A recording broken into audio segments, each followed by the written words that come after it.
lo hablamos. Muy bien, bienvenidas. En este día hermoso, hasta ahora estuvimos rastreando, Tostado, Santa Fe está hermoso, Asunción, Paraguay está hermoso, Buenos Aires, Argentina está hermoso.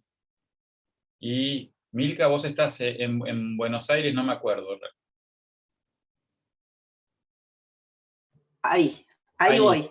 Y yo estoy en Buenos Aires, en la capital federal. En la capital sí. también, ¿no? Así que bueno. Sí. Está precioso el día, así que a disfrutar de la tarde. A disfrutar de la tarde, tal cual. Yo ya vengo disfrutando desde la mañana.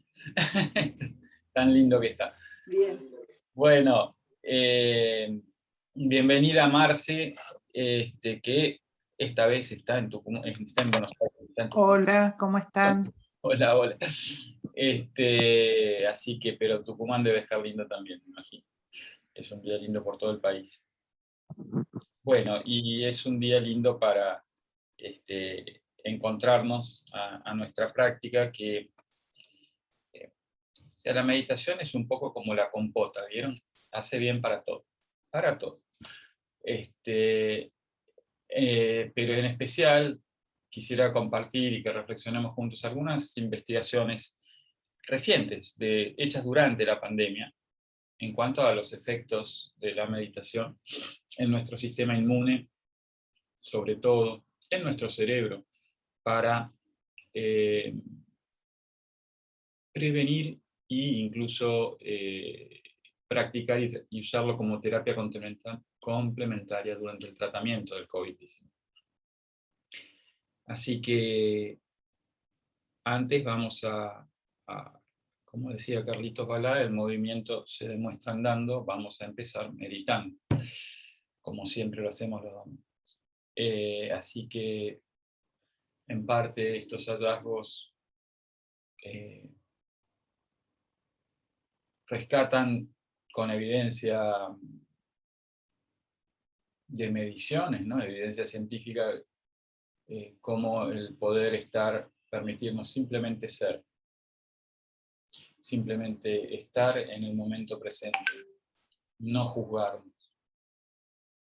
Más allá de que tengamos un sistema de fe como el cristiano, o el judío, o el budista, el solo hecho de lograr aquietar la mente, acallar un poco al ego que siempre quiere más, que siempre es criticón, que siempre es reprochón, aquietar esas pasiones humanas, ¿no? Que los antiguos, en especial padres y madres del desierto, ¿no? Clasificaban, ¿no? Como la ira, la gula, la lujuria, la envidia, que después derivaron en los pecados capitales, ¿no? Que más que fallar a una regla, ¿no? Y esta es la cosa hermosa de la definición contemplativa, para mí la única definición de pecado que hay, que es estar desconectado del amor, que es humano. Nacimos para pecar, nacimos para tener, o sea, esta es la experiencia humana, atravesar esas pasiones, pero que no es tanto seguir una serie de reglas. Yo puedo seguir al pie de la letra una serie de reglas, pero si en mi interior estoy lleno de envidia, o de gula, o de ira, probablemente, o sea, no probablemente, la verdad estoy en pecado igual desde la mirada contemplativa, no porque porque estoy lleno de emociones tóxicas. Al meditar, de algún modo, por un rato nos vaciamos, ¿sí? Y al vaciarnos, esto es lo que trae los efectos benéficos para la salud. Así que vamos. Cómodamente nos ubicamos, nos preparamos para estar 100% disponible, o lo más que podamos, al momento presente. Hacemos un recorrido corporal, ¿no? Algunos lo habrán conocido como escaneo corporal, ahora que está tan de moda, ¿no? Los escáneres, para todo, para escanear la foto y mandarla para pagar la boleta de luz, por ejemplo. Bueno, escaneamos así nuestro cuerpo. Empezando por los pies, sintiendo el apoyo sobre ese suelo que nos sostiene, ¿no? Si tenemos la suerte de estar en el campo o afuera en el jardín, ese suelo es la mismísima Madre Tierra, si no, bueno, es algún piso hecho por el hombre que en algún punto se conecta con esa Madre Tierra y esa naturaleza, que ni lo registramos, pero nos sostiene todos los días, nos da alimento, y empezar a, ¿no? Esto un poco tomar conciencia de todo eso es parte de una linda práctica introductoria al silencio, porque es comenzar a practicar, ¿no? La atención plena, o más comúnmente hoy en estos días mindfulness, ¿no? Estar plenamente habitando nuestro cuerpo, templo del espíritu y punto de contacto con el momento presente. Seguimos subiendo, pantorrillas, muslos, rodillas, caderas, isquiones, apoyados en la silla, almohadón, banquito de meditación, según cada uno haya elegido. Desde la zona del sacro comenzamos a subir por la espina dorsal, empezamos a también ahí que nos vamos acercando a los pulmones, a estar con la respiración. Tan importante también la respiración para nuestra salud.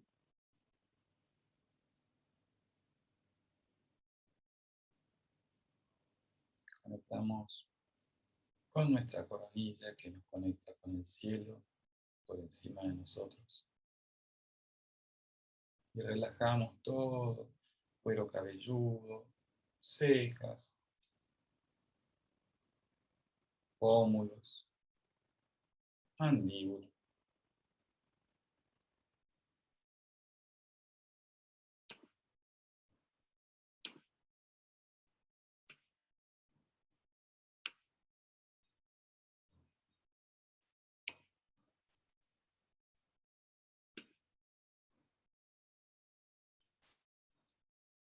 Y les voy a leer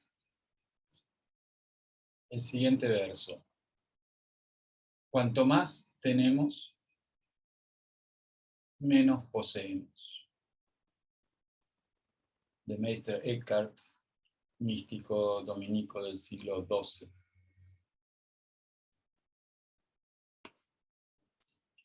Y ahora sí, hacemos juntos la oración inicial.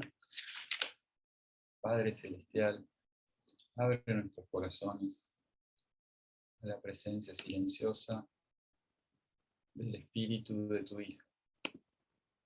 Condúcenos a ese silencio misterioso donde tu amor se revela a todo aquel que dice: Maranatha, ven, Señor Jesús.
Dice también Meister Eckhart, monje místico y teólogo del siglo XII en Alemania: el conocedor y lo conocido son uno.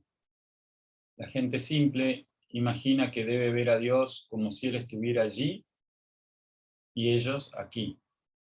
Así no es. Dios y yo somos uno en el conocimiento.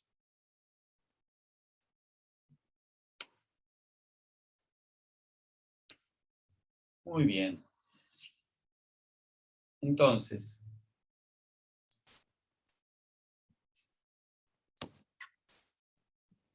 quizás para ustedes ya va resultando claro que el poder entrar en el silencio y así permanecer en el amor de Dios desde la perspectiva espiritual es sanador en sí mismo, pues Dios es la fuente de toda la salud, de toda la vida, de todo lo creado y de toda la creación.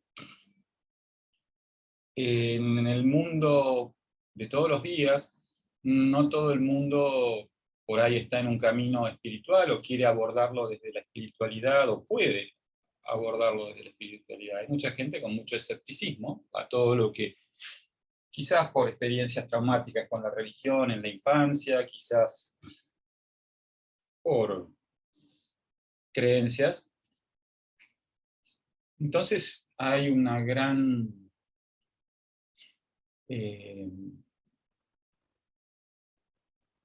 creo que personas como el doctor Kabat-Zinn, quizá algunos de ustedes escucharon hablar del doctor John Kabat-Zinn, él creo que hizo un aporte muy importante al, desde su propia práctica budista, reconocer los beneficios médicos de la meditación y acercarla y difundirla mucho como una práctica de relajación y para combatir el estrés, sin hacer mención alguna. Cada tanto por ahí hace, o cada tanto uno lee que él mismo, digamos, toma estas prácticas del budismo y él practica el budismo. Pero él en sus seminarios y charlas pone, y los médicos en general que cada vez más están adoptando prácticas que provienen de alguna tradición espiritual, y en particular la atención plena o mindfulness, ¿no? Que voy a hacer una pequeña distinción. Lawrence Freeman ha dedicado bastante a aclarar, porque mucha gente dice, pero ¿cómo? Entonces, mindfulness es meditación, meditación mindfulness, ¿cómo es esto? Y bueno, lo que hicimos brevemente al entrar en nuestro silencio, según la tradición cristiana tal cual la rescata John Main de los padres y madres del desierto, fue una práctica de atención plena, registrar nuestro cuerpo, escanear nuestro cuerpo, escanear nuestro interior, nuestras emociones, cómo estamos. Eso en sí mismo es parte de la meditación. La diferencia, aquellos que meditamos, por ejemplo, en la tradición cristiana, es que desde la mirada de vuelta espiritual buscamos eso para estar en lo que Teresa de Ávila llamaba esa unión de nuestra alma con Dios, esa unión perfecta. Ese condimento de meditar buscando entrar en ese silencio profundo donde ese ego se disuelve y somos uno, ¿no? Esto último que decía Meister Eckhart, somos uno con Dios, no es que Dios está allá, sino que somos parte de Dios, somos como un pequeño retoño. Imagínense un árbol y sus hojas, ¿no? Vendríamos a ser como las hojitas o las florcitas, y Dios es todo, todo lo que alimenta, nutre, todo aquello en lo que, si quieren, nadamos en ese océano que es Dios. ¿Se entiende hasta ahí entonces la diferencia de mindfulness? Entonces, como mucha gente, de vuelta digo, y es perfectamente válido y normal en nuestra sociedad, en nuestra humanidad, que mucha gente es más pragmática, está en lo cotidiano y dice, yo quiero algo para relajarme y para estar bien y mejorar mi salud, punto, no me vengas con Dios y la fuente y nada, yo solo quiero...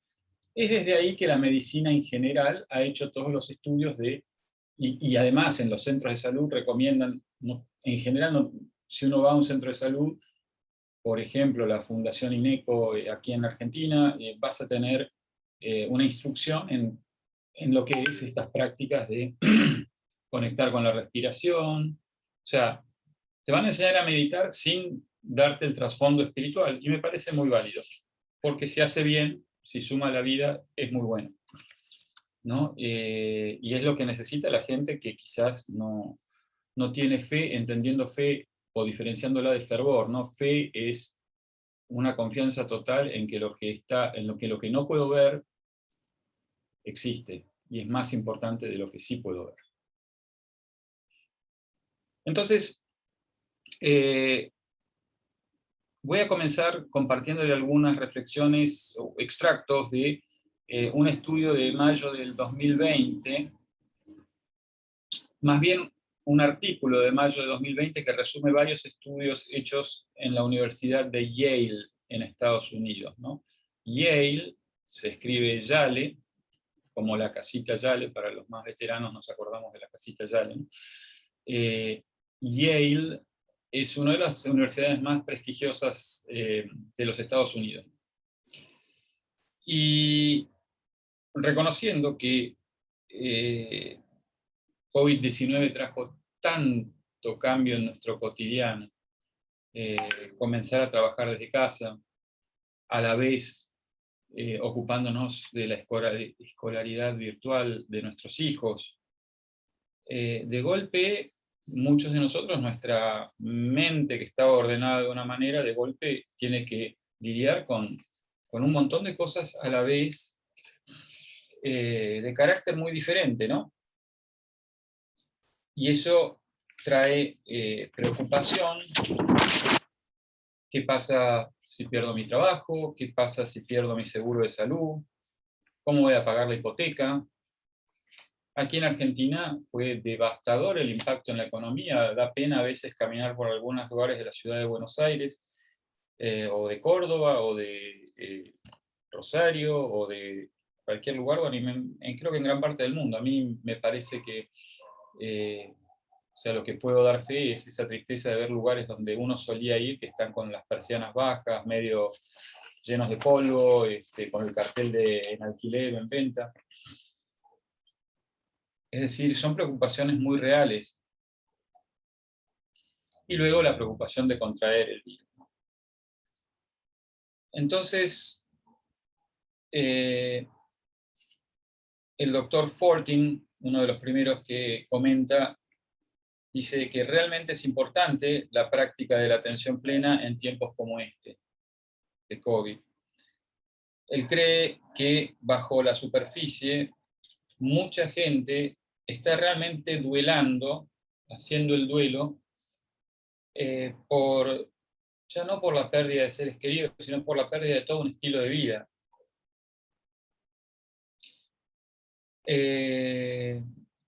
Nos gustaba cómo eran las cosas, y ahora de golpe, si me quiero ir de viaje, es todo un lío, puedo, no puedo, hay vuelos, no hay vuelos, puedo salir, hasta hace no mucho, era todo, incluso salir en automóvil, era muy complicado, había que hacerse muchos tests y bajarse la aplicación y conseguir el permiso de circulación.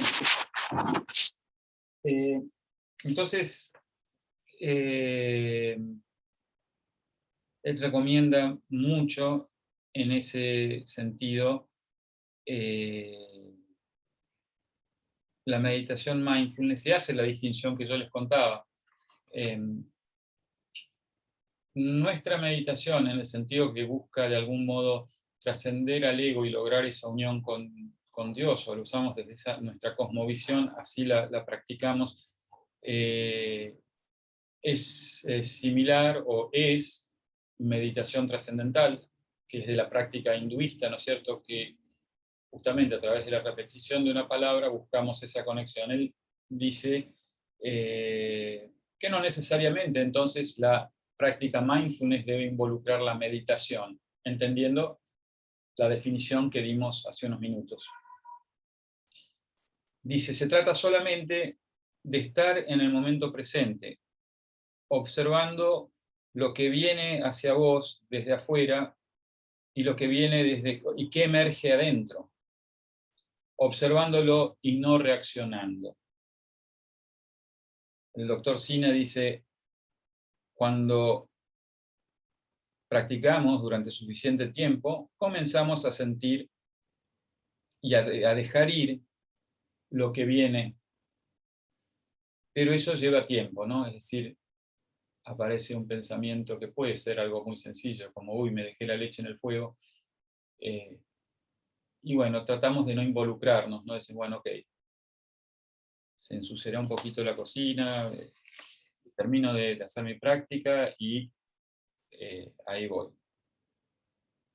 Obviamente con criterio, ¿no? Si de golpe hay riesgo de un incendio, es mejor ir. Pero el punto es que así como lo define el doctor Sina, también es casi una coincidencia total con la práctica de los primeros monjes cristianos, que se llamaba esiquia, esicástica, la práctica esicástica, que consistía que la palabra esicástica viene de estar en un punto de observación y no involucrarme, y que se manifiesten así esas pasiones que yo les contaba que luego dieron origen en la liturgia y catequesis cristiana a los 7 pecados capitales, ¿no? O sea, un cierto pensamiento me puede despertar ira, me puede despertar pereza, me puede despertar gula, y la idea es, mira, ¿por qué vendrá, no? Bueno, seguí tu camino, yo sigo centrado y observando, ¿no? Lo que emerge y por qué emerge. No, eso a lo largo de los años de práctica te va llevando a decir, ¿y por qué reacciono así? Por ahí descubrí que cuando eras chiquito, ¿no?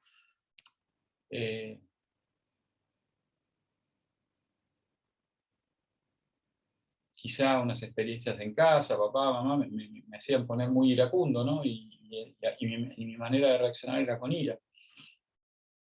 Entonces, permite comenzar el camino de trabajo personal para hacer lo que buscaban los padres y madres del desierto, que era irse a su celda, y ahí era el campo de batalla con los, entre comillas, demonios, ¿no? Y esos demonios eran el demonio de la ira, de la gula, Es decir, estos demonios se van a darse cuenta que no era ese papá que fue duro, que quizá hasta usó violencia física conmigo, y me quedó esa ira con él, sino que esa ira queda por cualquier cosa, digamos. Ahora es mi manera de reaccionar, y entonces en esa celda, en ese lugar silencioso y aislado, se debatían con estas pasiones, llegando, ¿no?, a esto que dice el doctor Sina de soltar, no engancharme, decir, bueno, eso fue papá hace 40 años, yo ahora soy una persona grande, ya está, lo perdono, me perdono, y busco algo muy importante que viene de la práctica meditativa, que es, en lugar de reaccionar, lograr responder. Podemos ver la diferencia entre reaccionar y responder. ¿Cuál sería la diferencia entre reaccionar y responder? ¿Alguien se anima a arriesgar una definición de la diferencia entre reaccionar y responder? Puede ser que reaccionar sería de una forma más violenta o más agresiva, ¿sí? Y de la forma de responder sería más amorosamente. Muy bien, sí, muy por ahí. Ahora vamos a tomar un poco, vamos a escuchar a todos y yo les voy a comentar. A ver, sí, puedo decir, puedo... Espera que justo iba a hablar Estela, Marce, y vas vos. Ah, perfecto, perfecto. Un segundito, Estela. Buen día. Para mí sería reaccionar es sin pensar, o sea, accionar inmediatamente es no pensar. Y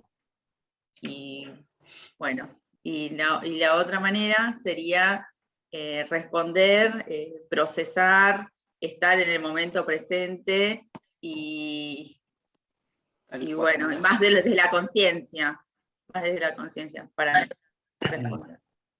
Buenísimo, gracias Estela. A ver, Marce.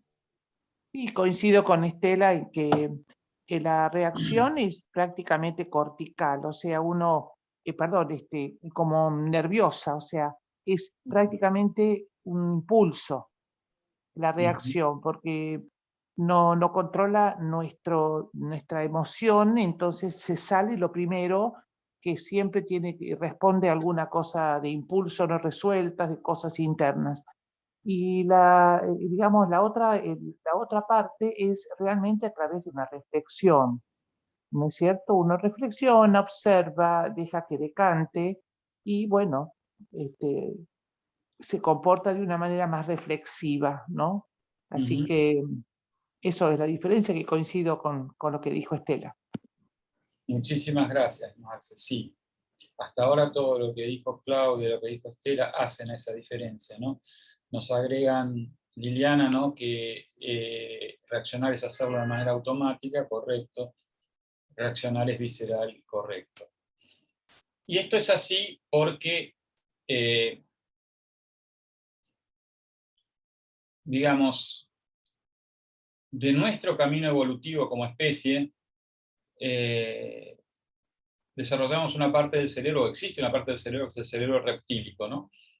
El cerebro reptílico es esa parte del cerebro que está más para atrás, que gobierna las reacciones conocidas como de huida o lucha, ¿no?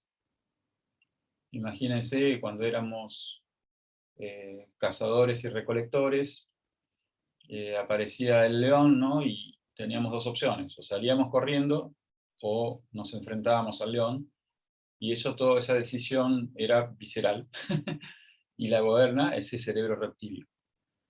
A través de las prácticas de meditación, de respiraciones como pranayama, de la práctica del yoga o el tai chi o ejercicios que me metan adentro del cuerpo, que me enraicen y que además sean benévolas con mis articulaciones y músculos. Se va desarrollando el lóbulo frontal.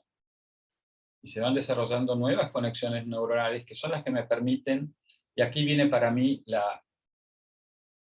algo que complementa todo lo que decían, que está todo muy bien. Pero sería como vieron en matemáticas el corolario del teorema, sería el corolario para mí, que es, la reacción no es una elección, viene del cerebro reptiliano y sale, como decía Liliana, automáticamente, yo no la elijo. Muchas veces cuando vemos crímenes, a veces el criminal no elige, está gobernado por esa parte del cerebro y le sale, ¿no? Y mata. Por llevarlo a un caso extremo que por ahí nos lo pone de manera gráfica lo que puede ser una reacción. A diferencia, la respuesta es una elección, puedo elegir cómo responder frente a lo que yo percibo, ¿no? Lo que viene de afuera, recién hablaba este doctor, ¿no? De lo que viene de afuera y lo que emerge de adentro. Puedo elegir cómo responder, ¿sí? Y eso es uno de los beneficios más grandes de la meditación, ¿no? Porque con la práctica, quizás después, cuando termine esta breve charla, vamos a abrir para que compartan también. Me encantaría escuchar qué pueden dar fe o qué registran desde que practican meditación, pero yo por lo menos puedo registrar que puedo elegir más, que antes reaccionaba como la mona y mandaba el cuerno a cuanto se me cruzaba, y ahora de golpe no tanto, todavía mando el cuerno cada tanto. Entonces, bueno, Silvia nos deja saludos. Y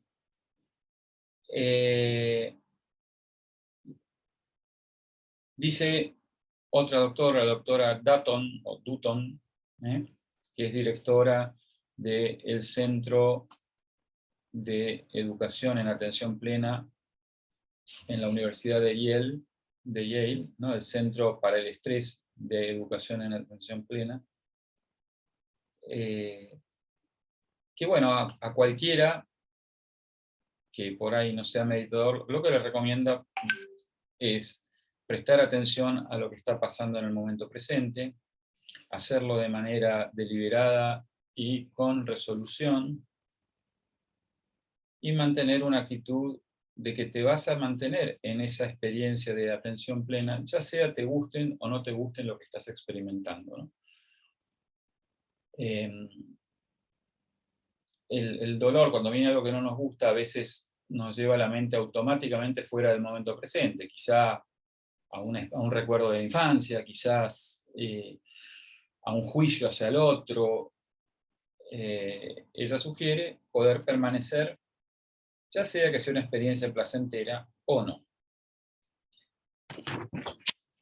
Dentro de estos tiempos de COVID, por ejemplo, ella recomienda a sus pacientes usar, vieron que se ha vuelto un ritual importante el lavado de manos, por una cuestión sanitaria. Entonces recomienda, ¿no?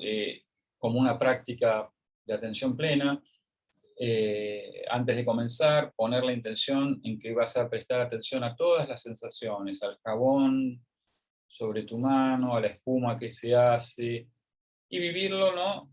Como una experiencia de conciencia plena, de atención plena.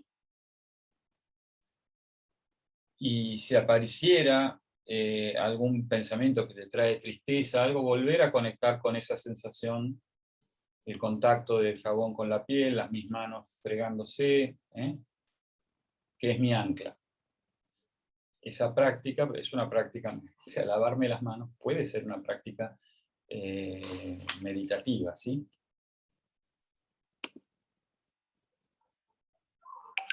Gracias a vos, Isabel. Gracias por tu mensaje. Adicionalmente, es interesante,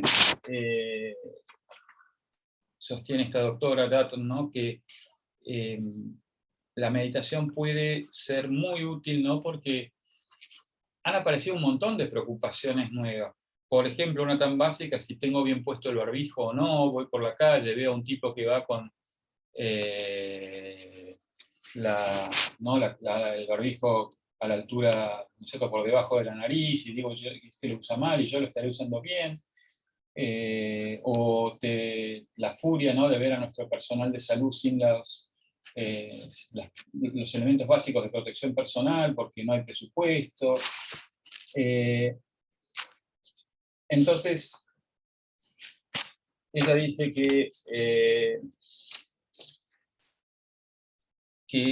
la práctica de la atención plena nos puede ayudar mucho con estos pequeños estresores, ¿no? Y finalmente, otra doctora de Yale, la doctora Hailey Power, que es profesora asociada de Psiquiatría y Psicología y directora del Laboratorio de Neurociencias Clínicas y Afectivas en Yale, dice que, bueno, mucho de la investigación que se ha hecho, y esto es real, ¿no? Hay muchos estudios hechos con elementos de la medicina moderna, como tomografía computada o resonancia magnética, sobre meditadores de larga data, por monjes budistas tibetanos y así por el orden, ¿no? Pero es muy poco lo que se había hecho sobre gente que mayormente no medita, o que empezó a meditar, por ejemplo, en la pandemia, ¿no?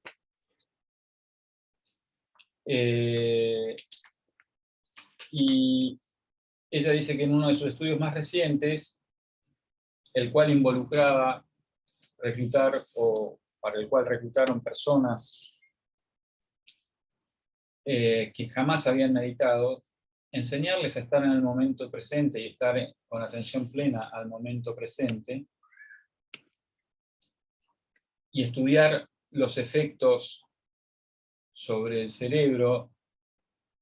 Dice que los efectos fueron tan pronunciados que algunos participantes que practicaban, mientras practicaban, ¿no?, la atención plena, el experimento incluía acercarles algo caliente, sin que llegue a quemarlos, pero algo muy caliente al brazo, y que registraban, es decir, la respuesta del cerebro era como si el estímulo fuera mucho menor, como si el calor fuera mucho menor.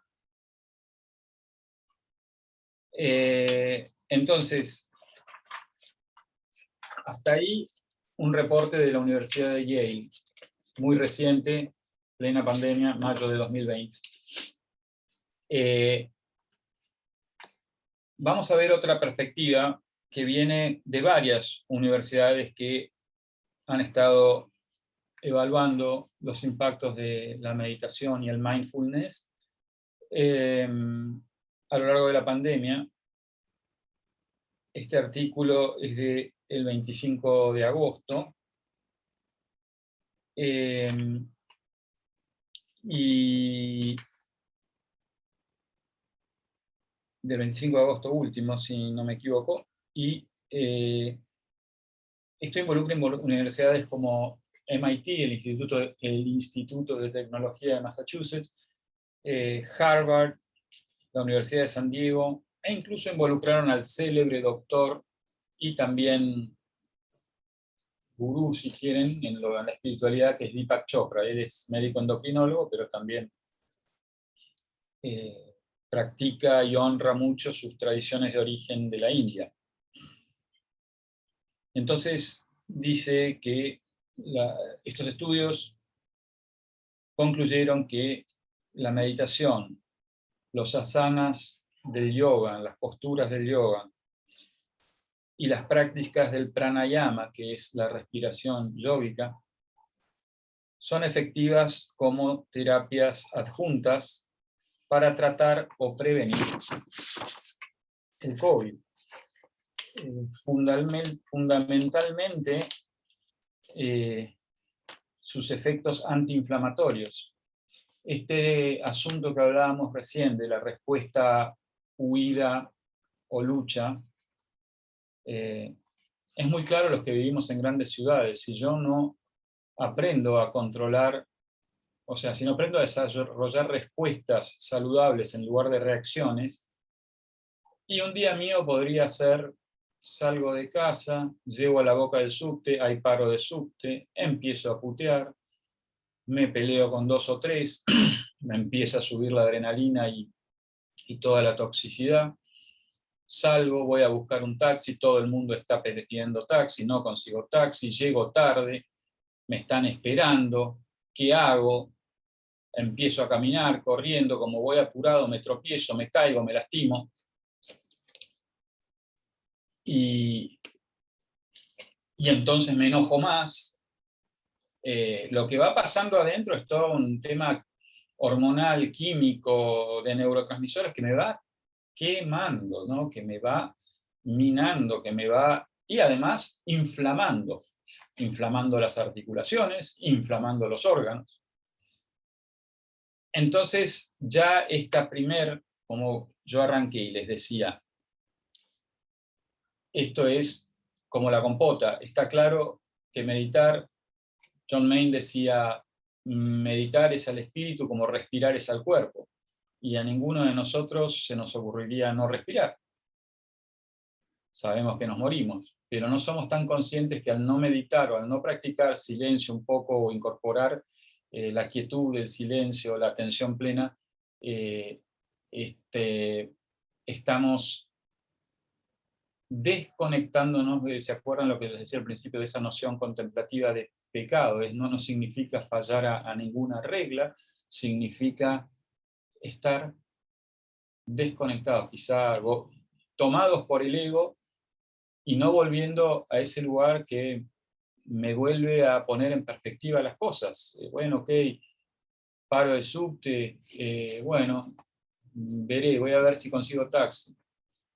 No consigo taxi, y bueno, tengo el celu, mando un mensaje que estoy llegando tarde, que pasó esto, podremos reprogramar la reunión, en fin, buscar respuestas, que son elecciones conscientes más que reacciones.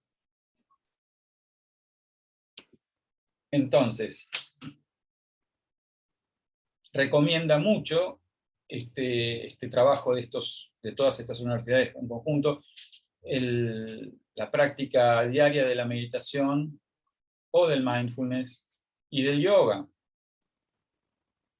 La terapia del yoga, por ejemplo, ha demostrado tener un efecto regulatorio sobre la citoquina, y la meditación basada en mantra, al fin y al cabo la meditación cristiana es la repetición de una palabra, y el propio John Main la llamaba un mantra, porque él lo aprendió de un swami en Indonesia, y lo aprendió con esa palabra. A veces, ¿no?, cuando vamos a alguna parroquia, ¿no?, como existe, o sea, afortunadamente les doy un anticipo,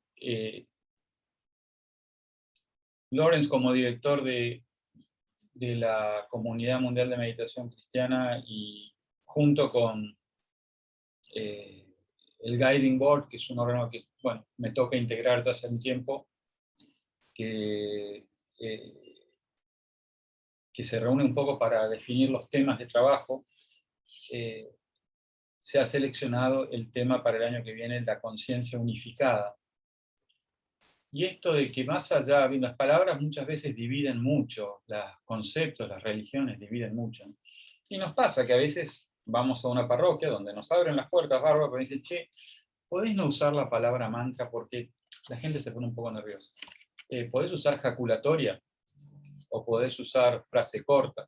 Y está bien, hay que entender. Hay mucha gente, ¿no?, formada en el... o sea, yo lo comprendo, porque en algún momento de mi vida, donde era muy joven y muy católico, todo lo que no venía, ¿no?, con el nil obstat, con la aprobación papal, si quieren, me asustaba un poco. Entonces hay mucha gente que está allí, pero que está abierta, y justamente el trabajo es unir, no dividir. Kabat-Zinn tampoco habla de que toda su práctica viene de todo el budismo, digamos. Es gracioso, ¿no? Es paradójico, y habla de lo dual que es el mundo. Cuando vamos a espacios, a veces espacios como Columbia, que es muy plural y muy abierto y muy universal, mucha gente no quiere porque ve la palabra cristiana y sale corriendo, ¿no? Le trae los peores recuerdos. Pero cuando vamos a los lugares cristianos, mucha gente nos saca escobazos porque somos muy New Age. Entonces, es difícil. El problema es el lenguaje al final. El problema es la cultura, las distintas culturas que nos aprisionan y nos impiden ver que del otro lado hay otro ser humano, igualito a mí. Lleve el rótulo político, religioso, que sea, es otro ser humano. Y entonces, mantra o no mantra, o como lo querramos llamar, la repetición de una palabra y fijar la atención, concluye este estudio, ayuda, junto con el yoga, a tener efectos positivos, ya que regulan los niveles de la citoquina, que es un ocitocina, que es un proinflamatorio, y también regula el metabolismo del Alzheimer, de la enfermedad de Alzheimer, que está asociado a la proteína amiloide B. Entonces, fíjense que hay mucho estudio sobre los distintos impactos de la meditación en distintos aspectos de la salud. Por último, y ya con esto cierro, así podemos tener un rato para compartir.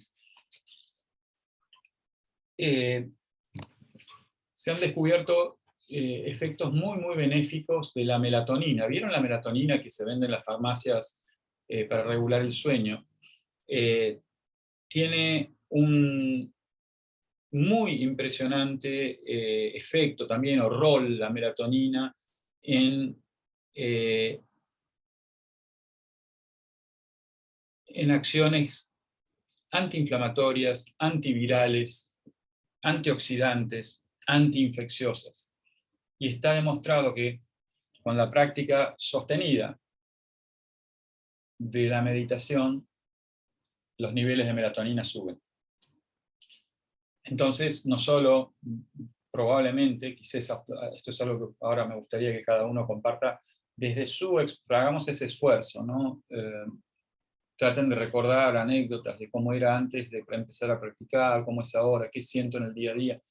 Pero lo que sí científicamente se pudo medir es que con la práctica sostenida sube el nivel de melatonina, y al subir el nivel de melatonina mejora nuestro nivel de inflamación, nuestra respuesta ante los virus, mejoran los antioxidantes, mejoran las infecciones, etc. Entonces, en resumen, desde una mirada espiritual, y sí, estar en Dios, ¿no? O sea, que cuando decimos un santo, ¿no? Santo es una palabra que tiene una... Nosotros hablamos del sanatorio, que tiene muy parecida a santa la palabra, porque es el lugar donde se sana. En francés, salud se dice santé. En inglés es health, y la palabra santo es holy. Entonces, hay un, digamos, si quieren, la meditación es un camino desde lo espiritual, de sumergirnos plenamente en el amor y en la presencia de Dios. Si lo miro con ojos de un médico, digo, uy, mira, o sea, Dios es camino, verdad y vida, Jesús sanaba a través de sus manos, es decir, hay una energía sanadora con la que conectamos al meditar. Un médico, ¿qué es lo que ve? Pone sus aparatitos y ve que sube el nivel de melatonina, que baja la presión arterial, que baja los niveles de cortisol y de otras cosas, que, en fin, que se producen todos estos efectos beneficiosos en el cerebro. No hay, en mi humilde mirada, distinción entre ciencia y espiritualidad.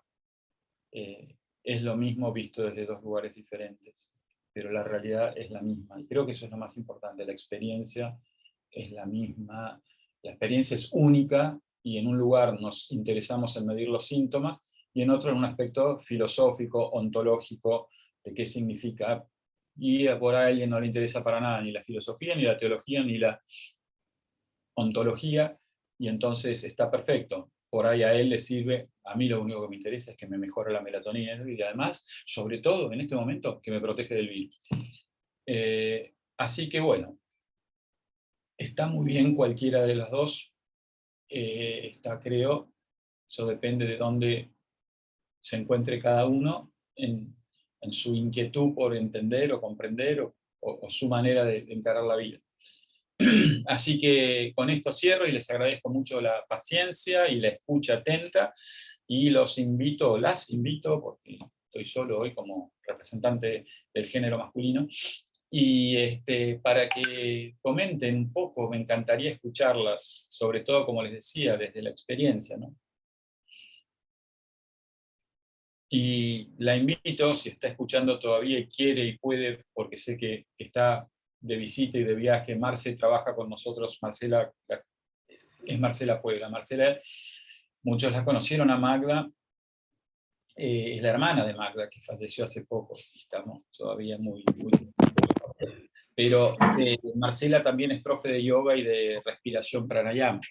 Entonces, justo es una alegría, no sabía que si se iba a poder conectar o no, pero también, Marce, si querés comentar o agregar algo, sos muy bienvenida.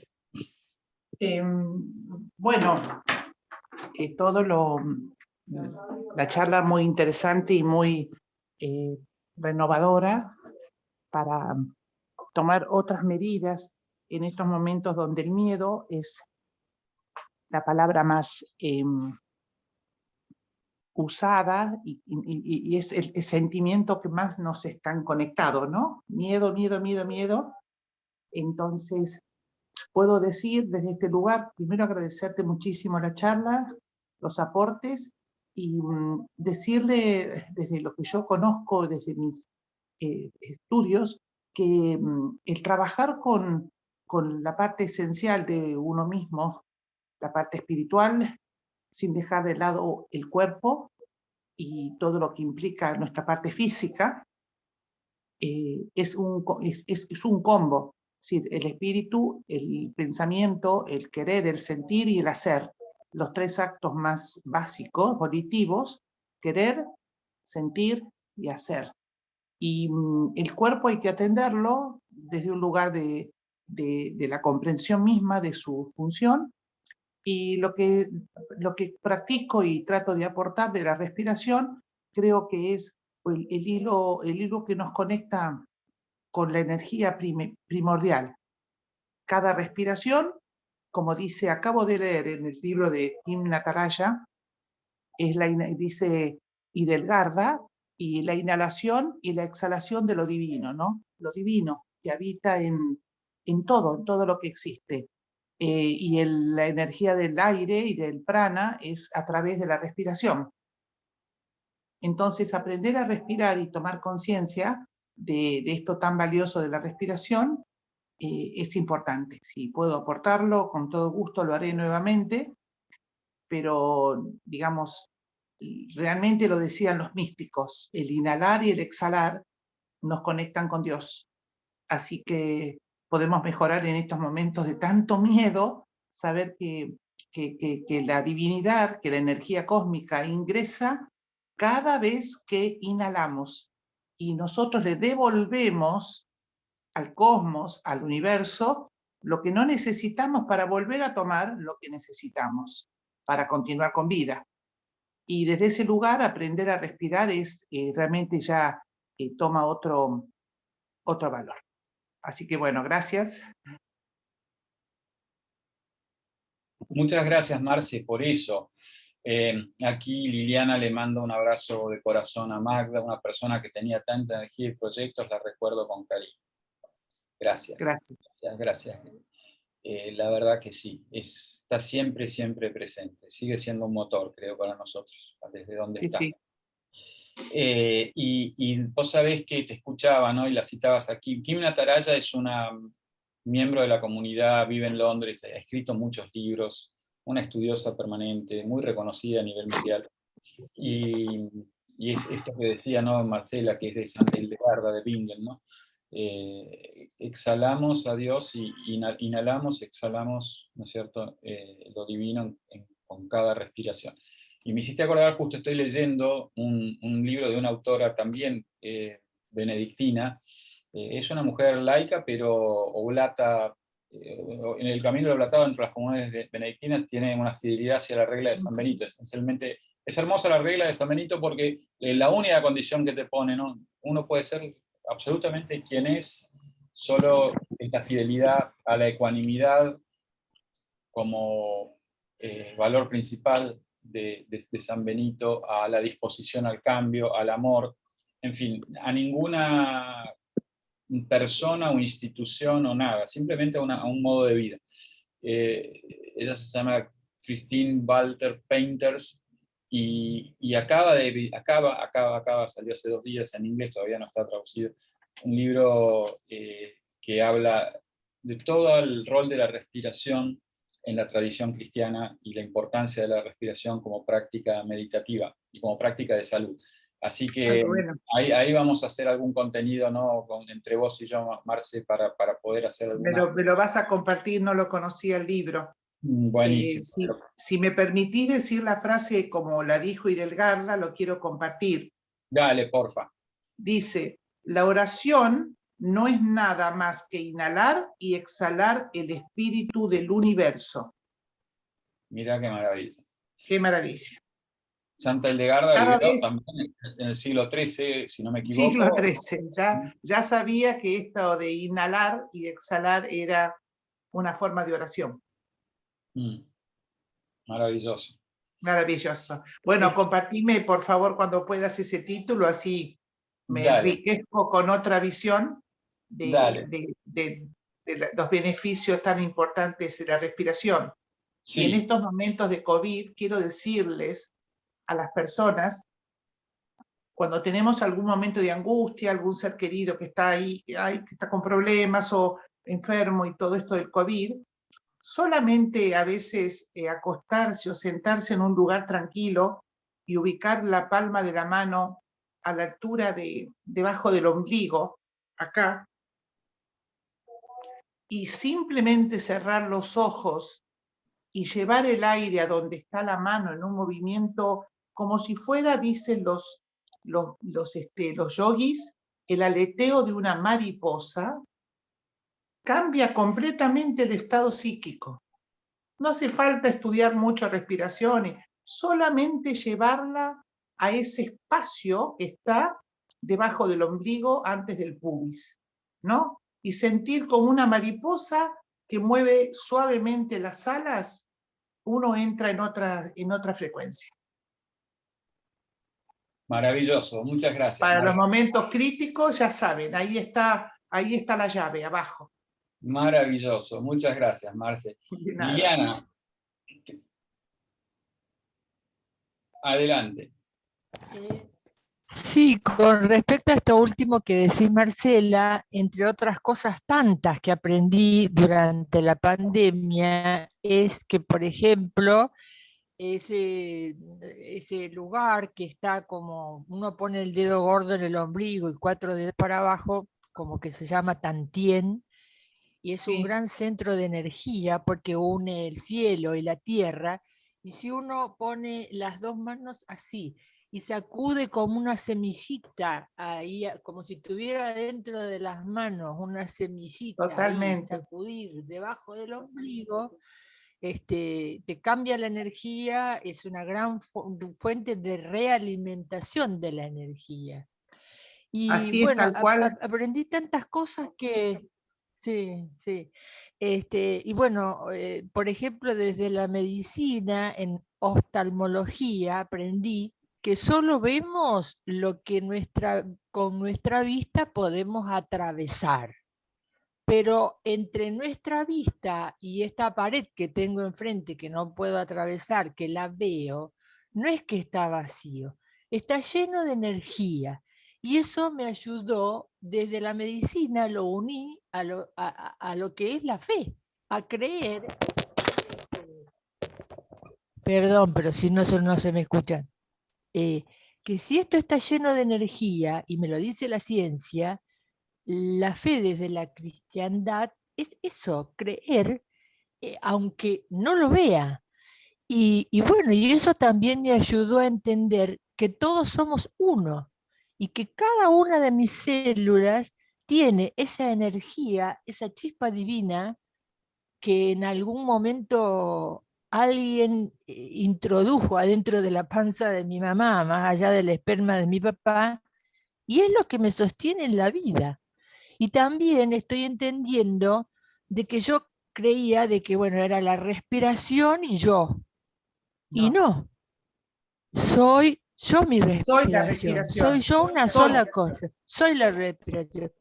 La verdad que a mí, que me disculpen todos los que han sufrido, yo empecé la pandemia re mal, y a mí esto me conectó con un mundo de saberes y de gente que me fue enseñando eso y que me ayuda a vivir, pero mucho mejor, mucho mejor. Inclusive en plena pandemia el otro año me habían descubierto, tenía un quiste de hígado, me descubrieron en plena pandemia 2 quistes en el páncreas, 1 en el vaso, tuve que andar corriendo con tomografías computadas.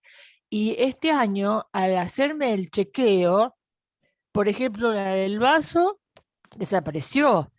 Y bueno, yo no sé, pero yo pienso que al estar yo más en paz conmigo mismo, todo fue mejorando.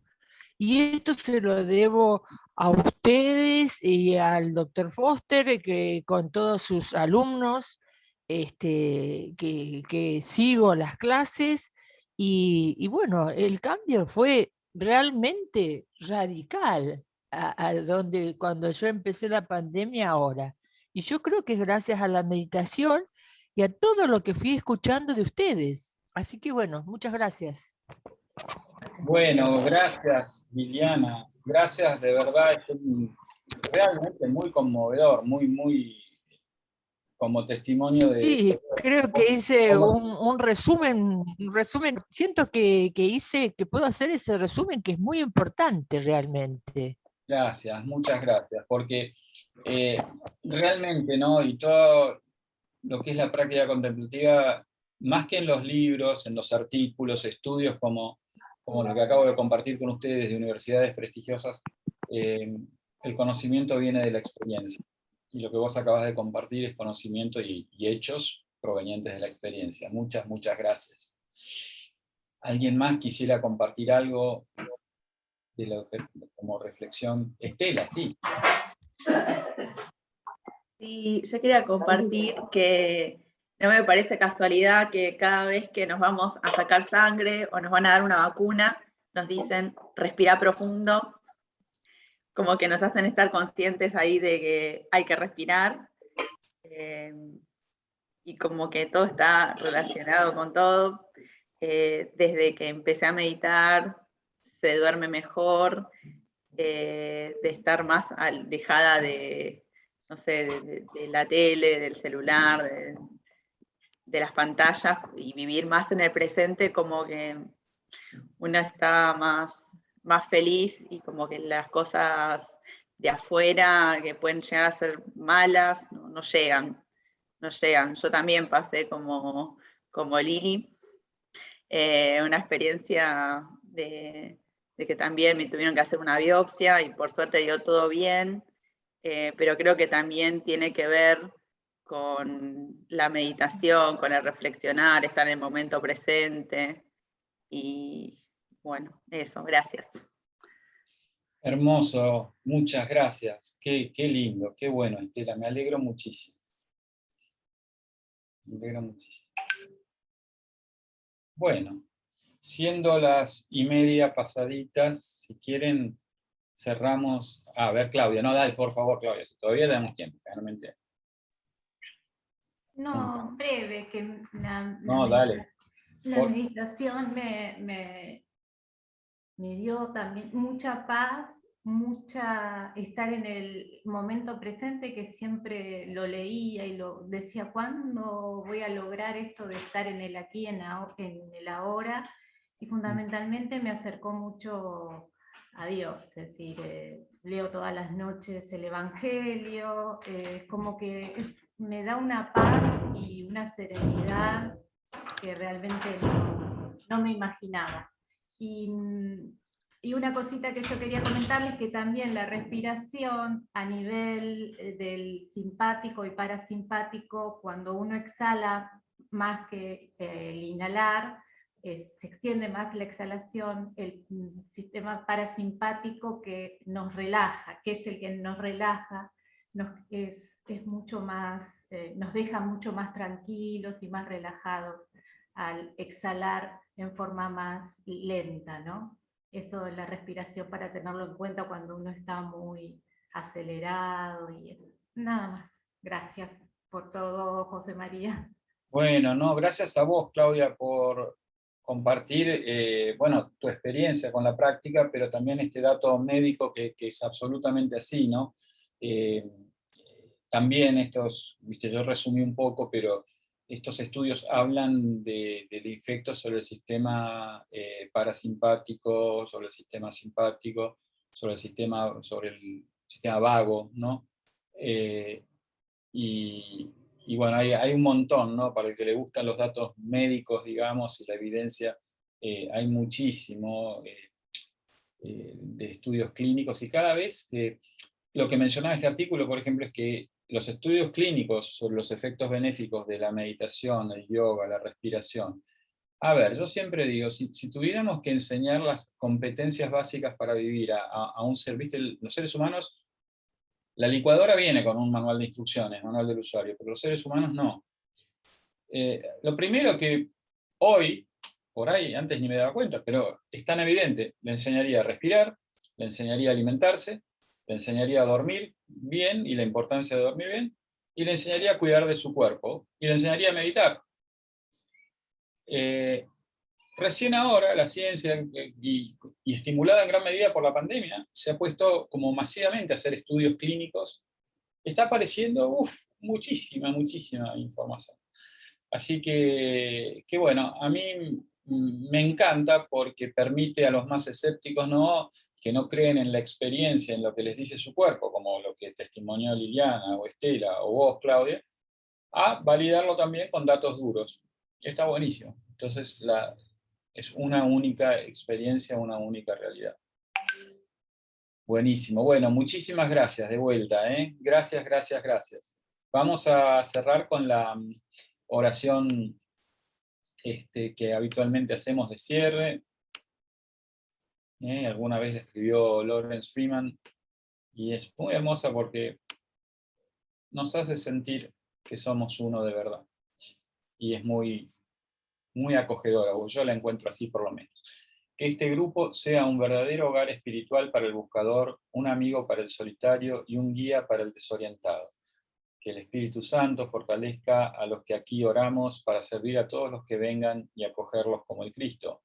Que en el silencio de este cuarto todo sufrimiento, violencia y confusión del mundo encuentre la fuerza que consuela, renueve y enaltece el espíritu humano. Que este silencio sea capaz de abrir los corazones de hombres y mujeres a la visión de Dios, y por lo tanto entre ellos en amor y paz, en justicia y dignidad humana. Que la belleza de la vida divina llene a este grupo y a los corazones de todos los que aquí oramos con alegre esperanza. Que todos los que hayamos venido cargados con los problemas de la humanidad nos vayamos agradecidos de la maravilla de la vida humana. Te lo pedimos por Cristo nuestro Señor. Amén. Muy bien, bueno, un abrazo muy grande para todas. Nos vemos, si Dios quiere, el domingo que viene. Pásenlo lindo, aprovechemos este día hermosísimo. Chao. José María, ¿podrías mandar la frase de introducción y la última? Sí, Claudia. Estás en algún grupo, ¿no? En el de codependencia. Con Inés. Con Inés. Ahí la pongo ahí, dale. Bueno, muchísimas gracias. No, de nada. Un gran abrazo. Buen fin de semana. Buen fin de...